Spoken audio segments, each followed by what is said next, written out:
నేనంటాను మొట్టమొదటి పాపులు ఎవరంటే పాస్టర్లు అండి. అబ్బాయిలు మీరు దేవుడిని నమ్ముకోవడానికి ఏం భయపడకండి. మీకన్నా పరలోకం ఉంటది కానీ పాస్టర్లకు ఉంటుందో ఉండదో చెప్పలేం. నిజమే కదా? అబద్ధమా? అబద్ధం అనుకుంటే నేనేం చేయలేను. నేను కూడా పాస్టర్నే కదా. లేదండి, ఎందుకంటే వాళ్ళు తప్పు చేస్తే వాళ్ళకి ఒకంతే శిక్ష అంట, తప్పు చేస్తే మనకి రెండంతల శిక్ష అంట. ఉండాల బైబిల్లో? మీలో అనేకలు బోధకులు కాకుండా ఉండడం చెప్పాడా? చెప్పాడు. ఎందుకు చెప్పాడు? బోధించేవాడు కరెక్ట్గా ఉండడు. సమస్య ఏంటంటే విశ్వాసం ఉన్నప్పుడు బాగుంటాడండి. విశ్వాసం ఉన్నప్పుడు ఏమి స్వార్థం ఉండదు, అసూయ ఉండదు, ద్వేషం ఉండదు, కక్ష ఉండదండి. పాస్టర్లు అయిన తర్వాతే వాళ్ళకి కొత్త అయిన కపట బాబు ఆలోచనలు, స్వార్థపూరితమైన ఆలోచనలు, దురాశలు, లోకాశలు అన్ని పాస్టర్లకు వస్తాయి. ఎందుకంటే మొట్టమొదట సాతానుడు పాస్టర్ని పడేస్తే సంఘాన్ని పడేహ. వ్యభిచారంలో పడేసేయటము, తాగుళ్ళలో పడేసేయటము, గర్వంలో పడేసేయటము, వింటారండి, అసూయలో పడేసేయటం. పడేహేత్తది ముందు ఇన్ని పాస్టర్ని ముందు డబ్బిచ్చి పడేహేస్తా సైతం.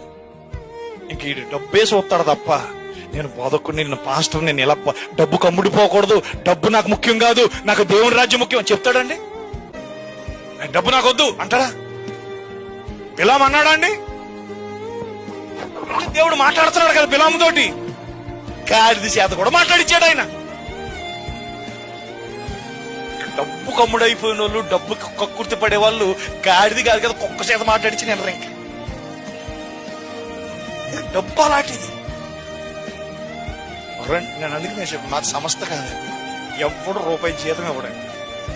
మీరు ఏమన్నా సంఘంలో కానుకలు ఇస్తే పాస్టర్ పోషించబడాలి, అదే కూలి పని చేసుకోవాలి. అట్లేగాని అమెరికాకు ఉత్తరం రాసి, ఇంగ్లాండ్కి ఉత్తరం రాసి, అండమాన్కి ఉత్తరం రాసి, ఆ పెద్ద పాస్టర్కి ఉత్తరం రాసి నేను కష్టాల్లో ఉన్నాయని బాధల్లో చర్చి కట్టుకోవాలి, అయ్యేముండవు.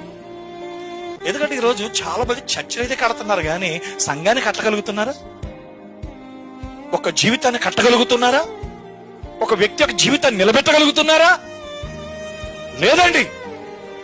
సంఘాలు కట్టుకుంటే సంఘాలు పెరుగుతాయి, ప్రజలు పెరుగుతారు, కానీ వారి విశ్వాసం సంగతి ఆయన వచ్చుచున్నాడని ఆయన జంతువులు కూడా తెలియజేస్తాడా? తెలియజేస్తాడండి. ఎక్కడున్నాయి జంతువులు? ఇప్పుడు ఇక్కడే ఉన్నాయి. మనమేనండి ఆ జంతువులు బట్టి. మన స్వభావాలు మారాలి.